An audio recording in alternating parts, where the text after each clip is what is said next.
Hello Tarot Rebels and welcome to today's video. My name is Michaela from Tarot Rebel and I am super happy to see you joining us.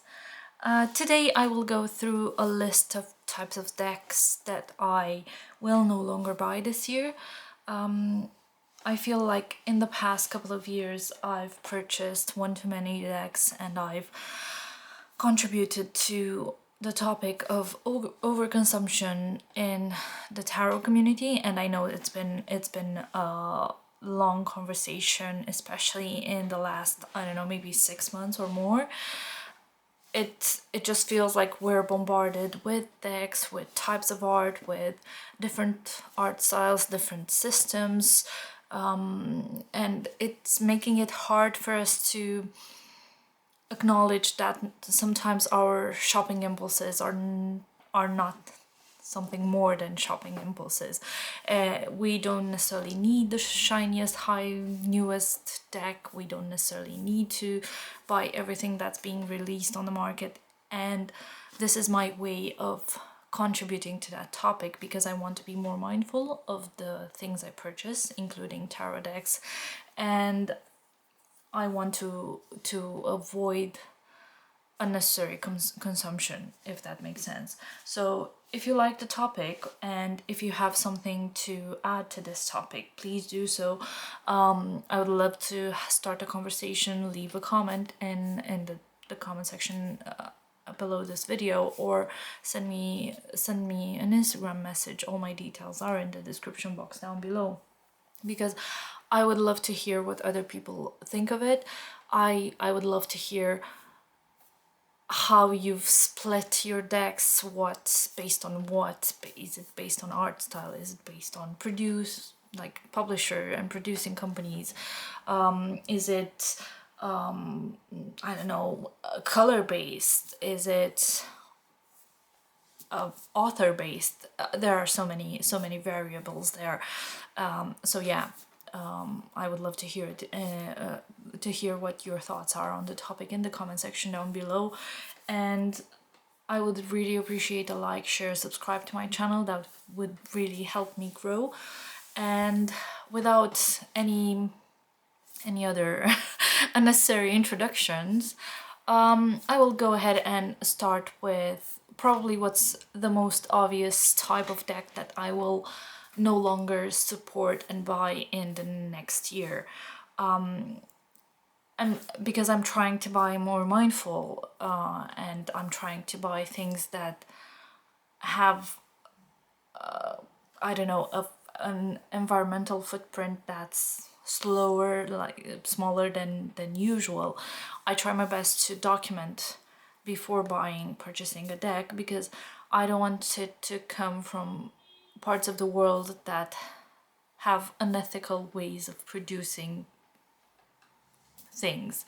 So if it comes from a publisher that's not necessarily focused on sustainability and producing environmental friendly decks, if the deck has to travel the world to get to me, I will think and rethink if I need the deck, because at the end of the day, the way I want to categorize my decks is based on need, if I need them or not.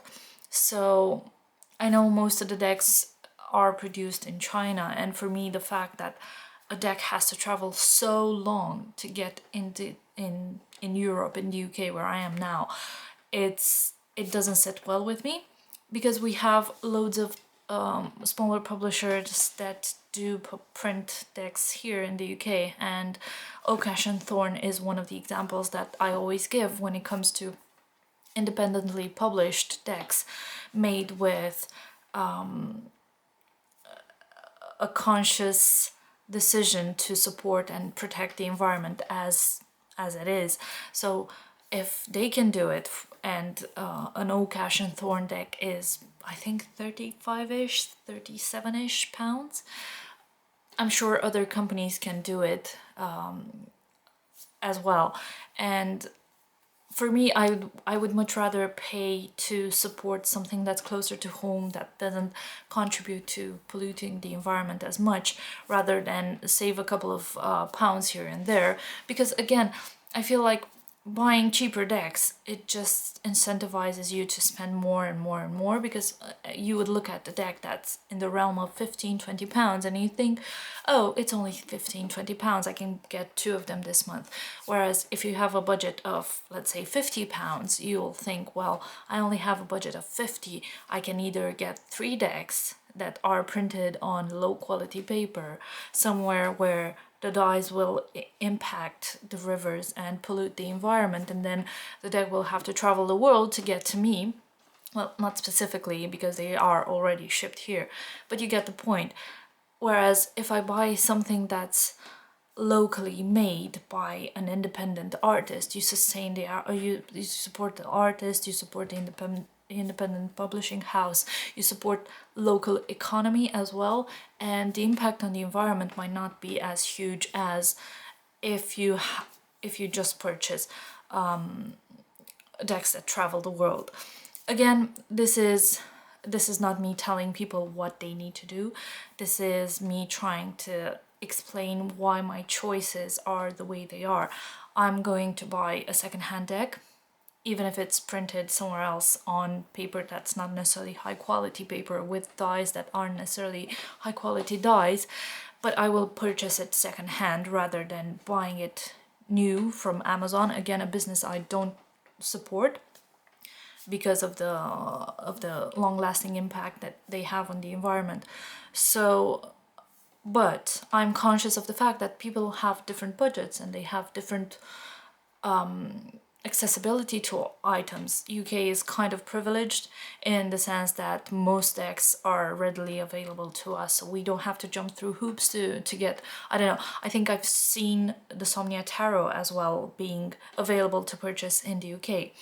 So I think that was one of the last decks on my wish list. And now it's available to purchase in the UK. So this is what I'm saying. The fact that I have those options to buy, I don't know, the Oak Ash and Thorn or the new Oak Ash and Embers straight from the source doesn't mean you have to do it the way I do it. It's just me trying to explain the reasoning behind my thoughts, because they are very important to me. Environment is very important to me, and I'm trying my best not to contribute to the pollution that's already going on. So that's one of the first types of decks. I will start I don't know, I will stop buying, and I will start thinking hard before I purchase. Next type of decks. Let me just clean my table for a bit. The next type of decks would be RWS Clones. I'm still considering purchasing maybe the Morgan Greer or the Hanson Roberts tarot decks, because they are vintage and I do like the imagery, and I'm a sucker for vintage decks. But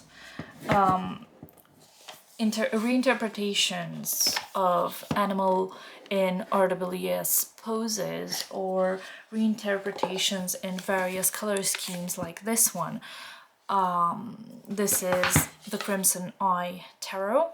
I got it from Kickstarter. I think I just received it a couple of days ago, so yeah.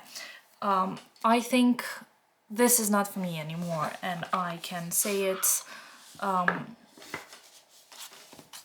comfortably, but it pains me to say that. Like, if you look at the color scheme, yes, it's all reds and black and whites, very similar to actually the Lost Hallow Tarot, which I have here. In terms of cardstock, it's linen, so it kind of reminds me of that. However, this is a Kickstarter, and while I'm happy to support artists and independent creators in their endeavor, I'm I remember thinking when I first backed this deck on Kickstarter, oh, I need to cancel my pledge because I've seen the cards and I was not happy with just the easy way out of just reinterpreting the RWS system. But I forgot to do it, so therefore I got stuck with the deck and I received it. And obviously I was disappointed because I knew it wasn't for me and I forgot to cancel the pledge, so therefore I got stuck with the deck. The deck itself is gorgeous, I'm not gonna lie, but because it's just another face of the Rider-Waite system, I'm not necessarily fond of it and I don't think I'll use it. And just because of this reason alone, if I want to use an RWS deck, I will just use my Centennial, or if I want to use a clone, I will use the Aquarian Tarot because I really love it. Or I don't know, there are so many decks I can use that aren't necessarily a carbon copy of the classic deck. So it's a disappointment for me. I'm more disappointed in myself, to be honest. The artist did an amazing job to create, and I do like the fact that the characters, I will admit, the characters have only one eye, as you can see. Hence it's the Crimson Eye. As you can see, the deck, I didn't even shuffle it. The order is odd. As you can see, you have the Queen, the Page, the King, and the Knight, which is odd. The swords have some inconsistencies, like this one doesn't have, the Two of Swords doesn't have an eye on it, but then the Three of Swords has eyes on the handles.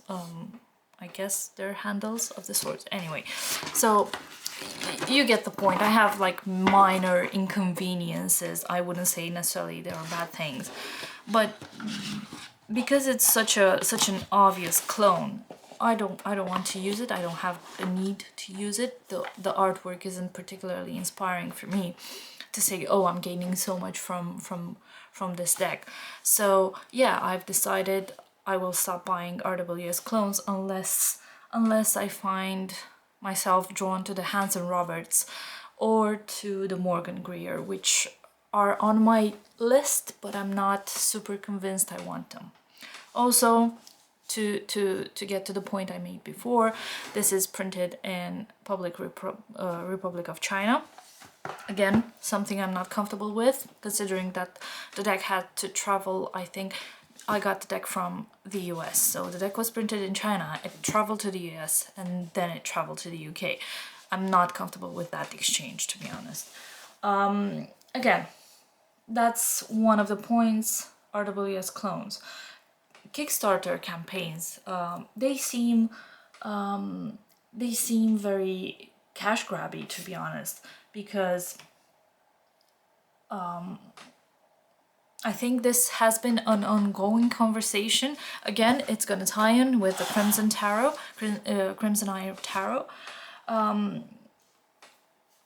Almost every Kickstarter campaign I've seen lately seems very targeted at making money, and the artwork feels uninspired, to say the least. It's they're either a copy of RWS or they're pop culture element to it, or I don't know, some gimmick that intends to capture your attention and make you pay for it.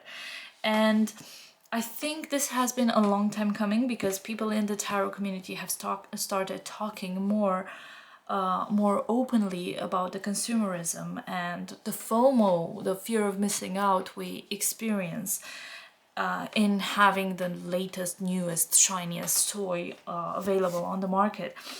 And because of that, there has been an influx of Kickstarter campaigns. As I said, more or less inspired. I've been at fault at supporting them myself, falling into the trap of supporting and buying the latest gimmick. One of my most disappointing campaigns has to be the Tower Takeover Tarot, because I supported that, and then when I saw the deck, because I received it much later than other people, so I watched walkthroughs of it, and it felt so lazy. Okay, I get it. It's the Tower card reincorporated in all the cards of the tarot, but there has to be something more than just people falling over. Oh yeah, I can tell from the clothes that that's the Queen of Wands and that's the Queen of Pentacles, but it has to be more than that. I don't know, I felt like creatively it was missing something, so therefore I was disappointed. I just rehomed my copy. I didn't even bother opening it because, again, it was a Kickstarter, and I felt a bit cheated. And then again, it was printed in China, a thing I didn't necessarily agree with. And oh, I think the author made a point out of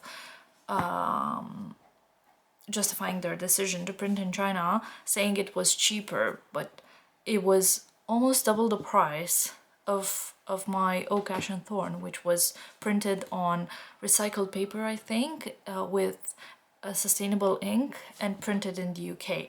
So I'm sure this can be done anywhere in the world. You don't have to go to China to print it. And from what I could see, I don't think I would have liked the cardstock because it seemed very thin. Again, probably it's very difficult to put a deck out into the world and expect people to support your vision. I've never done it, so what do I know? But I'm saying as a consumer, because I feel like Kickstarter campaigns, they just promote consumerism through and through. It kind of makes you feel and kind of makes you think and wonder, do I really need this deck? I think on the second part of the year of 2021, I managed to escape the thralls of Kickstarter in a way with decks like Yokai Tarot, because there was everyone raved about that deck, everyone wanted it, so I wanted to pledge for it, but then I canceled my pledge because I have the Botan Tarot, and I don't think I needed the Yokai Tarot. So even now, I'm still thinking it was a good decision because I don't find myself lusting after the Yokai Tarot. But it's such a dangerous territory where we're blindsided with so much beautiful art, and some of them have amazing pledges and tiers, and you can choose add-ons to your deck, and it just makes it feel like a gamified experience. It's kind of hard not to fall into the trap of just buying everything that's available on Kickstarter. There were decks about goddesses and decks about I forgot. Anyway, loads of decks. If you go on Kickstarter now, I'm sure you'll find something that speaks to you. There are flowery decks and literary decks and based on video games, you name it. Something will speak to you, and that's okay. That's okay. You can choose what to support, but I would say, and I have to thank Lisa Papez here for the suggestion. Don't back decks that don't have the full artwork posted. I think that's one of the major learnings I've had through my Kickstarter experience, because almost in 99% of the cases you will end up disappointed by one card or the other. If you make the choice, the conscious choice, to look at all 78 cards and you only like one card, the Queen of Swords, and you decide to buy the deck just for that Queen of Swords, at least you've made an informed decision, and that's okay. But don't do it like I did to get the Tower Takeover Tarot or the Crimsonite Tarot and then regret your decisions, because it's a waste of money, because you lose your money for the next couple of months, years, until the deck is produced and shipped to you. And the longer the waiting times, especially if the creator doesn't communicate the delays clearly, it will just sour the experience. I've had amazing experience with the puzzle deck and the Cthulhu deck, because the creators were very responsive and they were very aware of the fact that they need to communicate why there are delays, and most of the creators do that.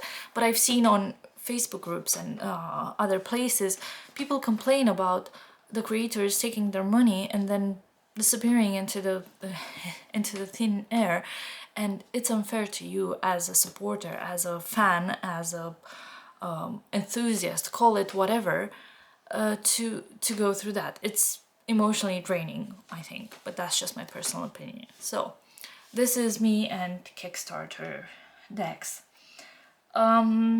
Next we have decks with multiple alternate cards or alternate suits. I think the worst offender for me is the Terra Volatile. This is a deck I recently purchased, and excuse the difficulty in opening it, but the box isn't, oh wow, as you can see, the box isn't the best, and I'm struggling with opening it. Anyway, this deck has an extra suit, first of all. So we have the 78 tarot cards. We have some extra tarot cards in this deck already. Sorry, as you can see, it's a struggle. Let me show you. So first of all, you have the Fool and the Fooless, right? The what now, you'll say? Okay, fine, I get it. People want to add alternate cards to their experience. You have the Magician and the Alchemist.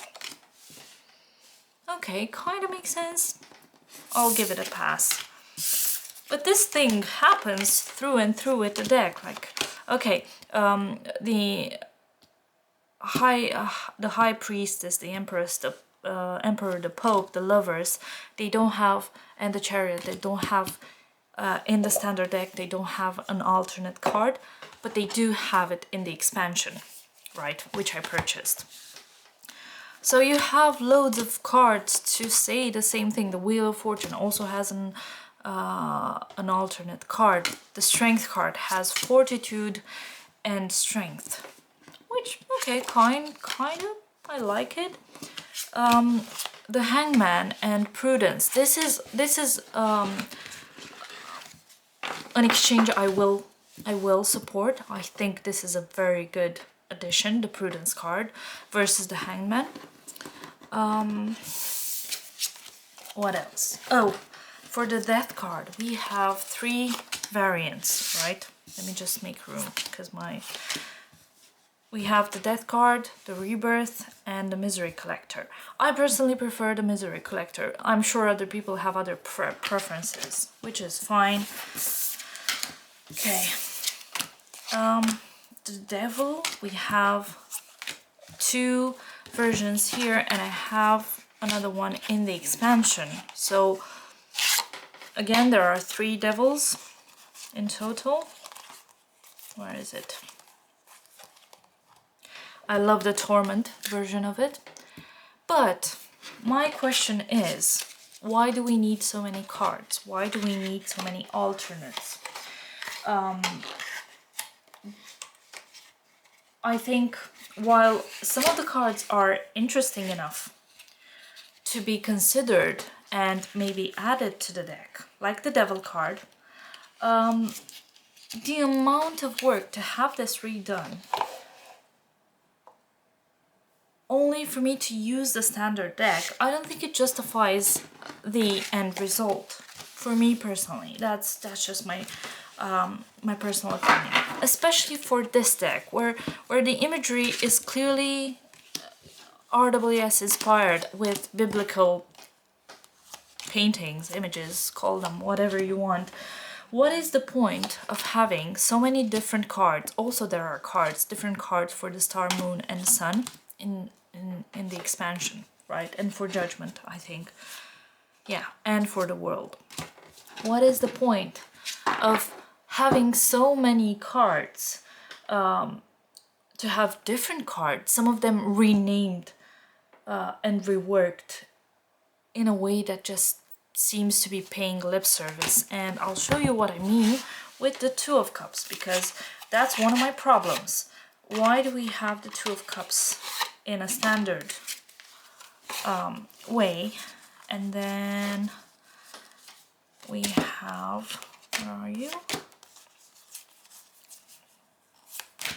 We have these two. Okay, representation matters, diversity matters, and I'm happy with that. But at this point, it just seems to be paying lip service to, and maybe people are okay with that. Who am I to judge? But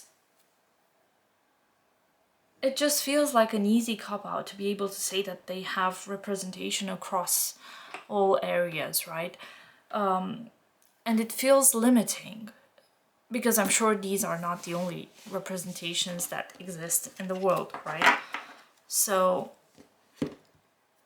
I don't know. It at the same time, the body diversity in this deck is severely lacking, in my opinion. And to add this, just, I don't know, it just feels a bit,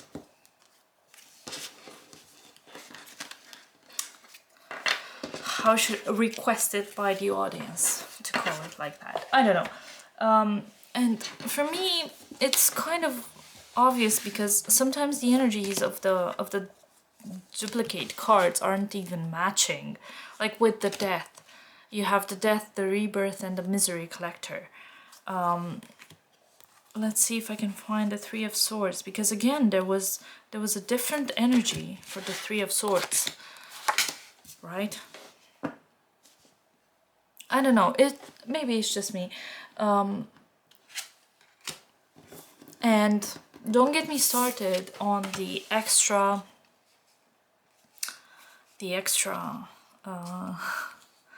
suit, because we have this deck, the Terra Volatile. It maintains the standard naming of the suits, so we have the majors, the cups, the pentacles, the wands, and the swords. And then we have the vessels, and this is supposed to be like the ether, if I remember correctly. Correct me if I'm wrong, I might not. But this is the vessels. How am I not supposed to, I don't know, confuse the vessels with the cups? That would be my first question.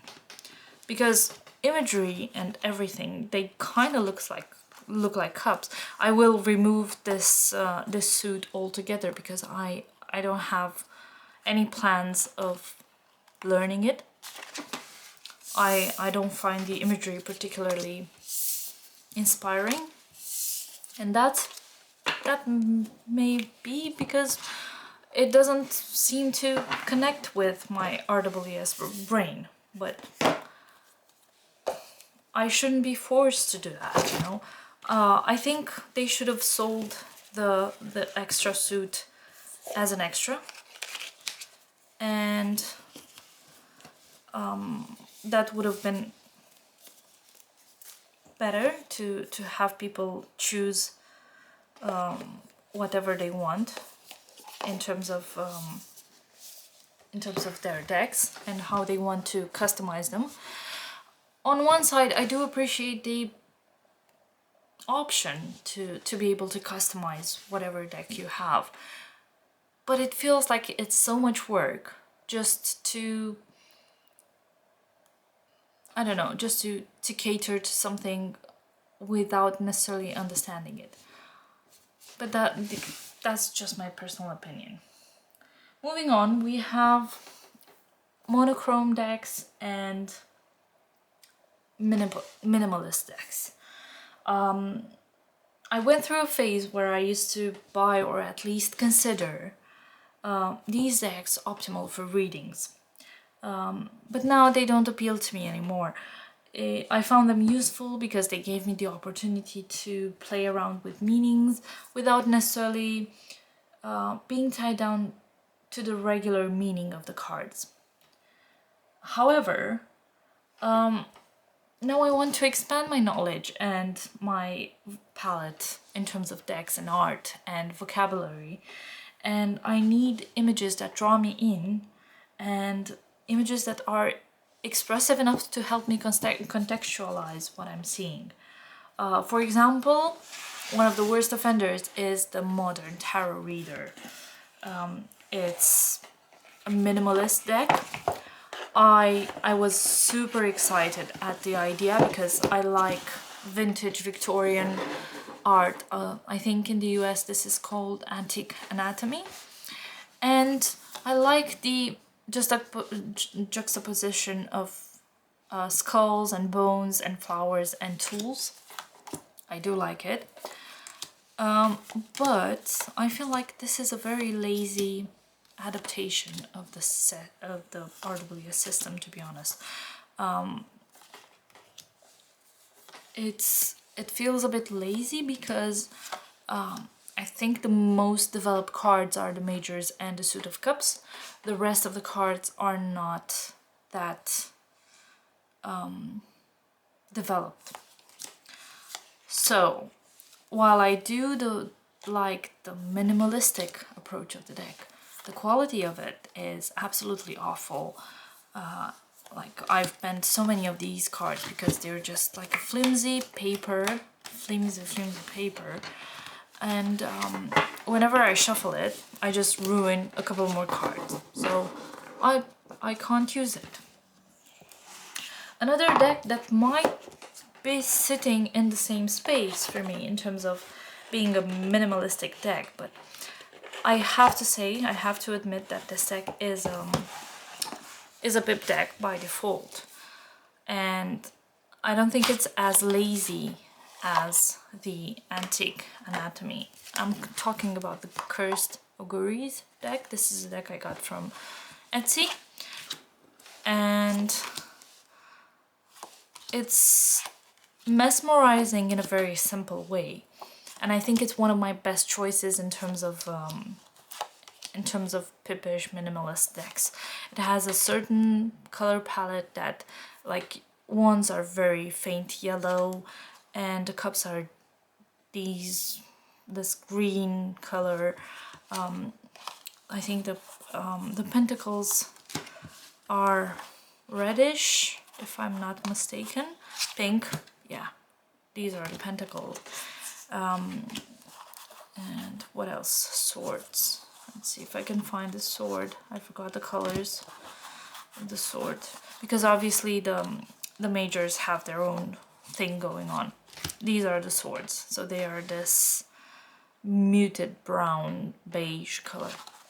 I find this deck interesting. I find it, for the amount of the amount of money I paid for it, I find it really useful, really sturdy, and I like the quality of it. The seller, as I said, I got it off of eBay. The seller was super nice and responsive. Again, I think I appreciate. But I'm not necessarily fond of this type of decks anymore. So minimalist and monochrome decks, I'm afraid that they won't necessarily leave my collection, but I don't think I will expand my collection further, if that makes sense. In a similar vein, we have line art and white space decks. I want to call it a subcategory of the previous section because, again, I was very much into Threads of Fate and other similar decks, but I've never acquired them. And since that obsession kind of started to dilute, I seem to have outgrown the idea of line art making for interesting decks. I think my biggest offender was the Naked Heart Tarot. It's very much a line art deck with a lot of white space between, with minimal elements, and initially I loved the idea. I think I was very much enthralled by being able to access information, if you like, using minimal drawings. But now, after having the deck, the white space, the line art, the animal deck, the animal used here, and I think the worst offender of it all is the cardstock. It makes it really difficult to use at the end of the day. The cards they stick together, and it's hard to shuffle them. Let's see if I can do it. They're nice cardstock if you want to touch them, but if you want to use them, okay, this works, but they don't this doesn't happen. Like, no, it's so annoying. And I had another deck that was in a similar way. It had a lot of white space, the Wilder Woven Tarot, and I have a walkthrough, if you like, on my channel. I'll insert the clip somewhere. I did initially enjoy the white space, but I think the execution was poor, and although I was enchanted at the prospect initially, at least, I had to part ways with it because I just never used it. I didn't work with it. Some of the images were a bit skewed, if that makes sense. So I parted ways with it. Someone else wanted it, and I was like, yeah, sure, fine, you can have it. I'm happy to rehome it.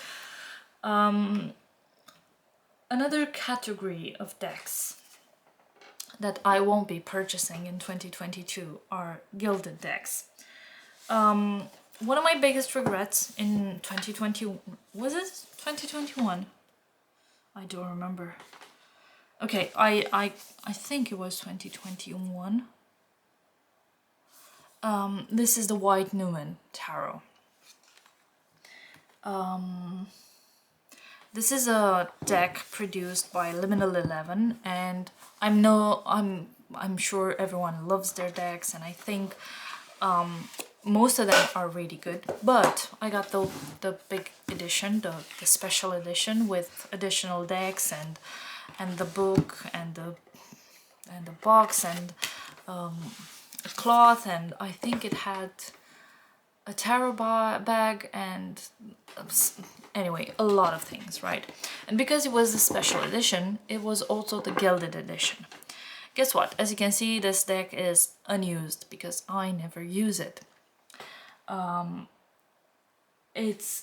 The gilding is so fragile, I'm afraid to shuffle it. So I now don't use the deck.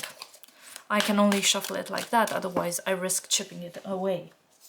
And the experience with this deck, because I got the White Newman in the special edition, and then I got the Cosmic Slumber in a standard edition. I don't have any other Liminal 11 decks.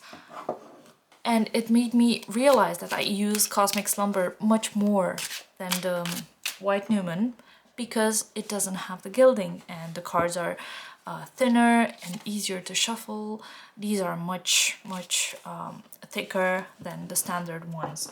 So I realized that actually for my expensive decks, I don't really need the gilding if I want to use the decks. And if I want to collect the decks, because that's also an option, it doesn't really matter for me if they're gilded or not. Initially, like, this is a mass market deck, but I paid £75 for it, which is a lot.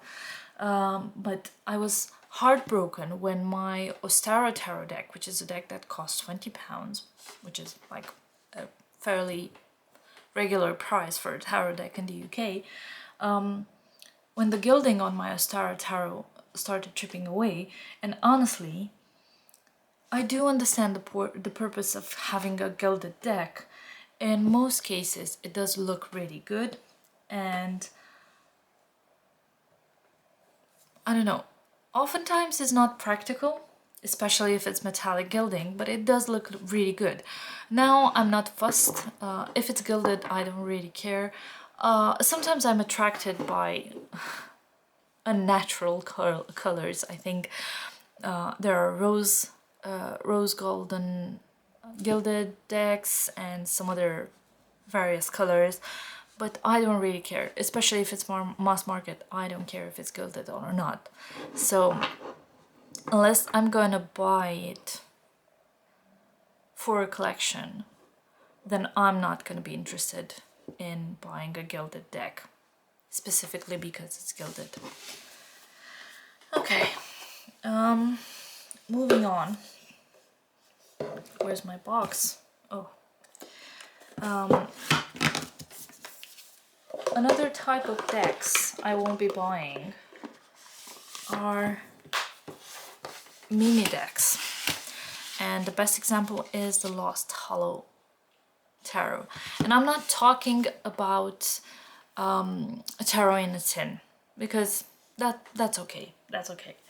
I'm talking about mini decks available on Kickstarter or Etsy or the creator's website, available to purchase, when there's also a regular size tarot available to purchase. I love this deck. I absolutely love the artwork, but because it's so small, it's so tiny, I can't see a thing.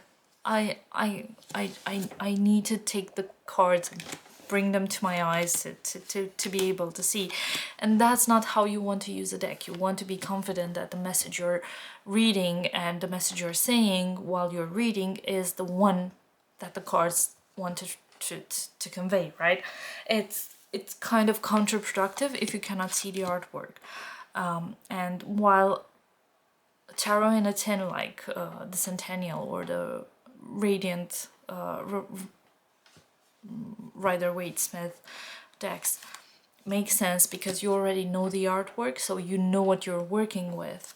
In this case, I can't see it. And I remember seeing that, I forgot the name, I'm sorry for that, but the creator of Cosmovisions and Prismavisions had a Kickstarter campaign for his 3 decks to be made into a tin version.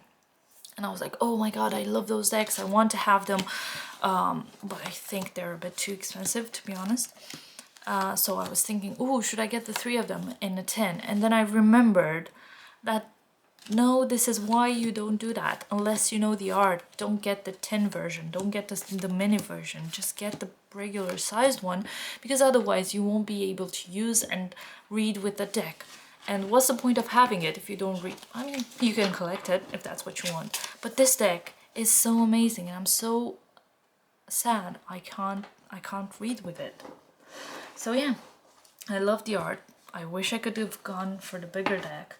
And I'm still debating getting the standard size version, but every time I look on Etsy, on the Pixelocopes shop, this deck is not in stock, so I just can't buy it. Anyway, that's my pet peeve with small size decks. And one last thing I won't be purchasing in 2022 is going to be Oracle decks. I've finally had my hands on the Illuminated Earth Oracle, which has been on my wish list for a long time, and I just got it. I got it a couple of weeks ago.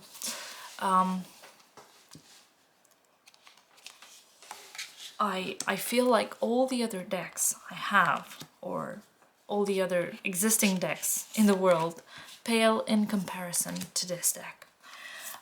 These are big words, and that's a big commitment for me, but look at this artwork. It's absolutely amazing. This is such a workhorse of a deck.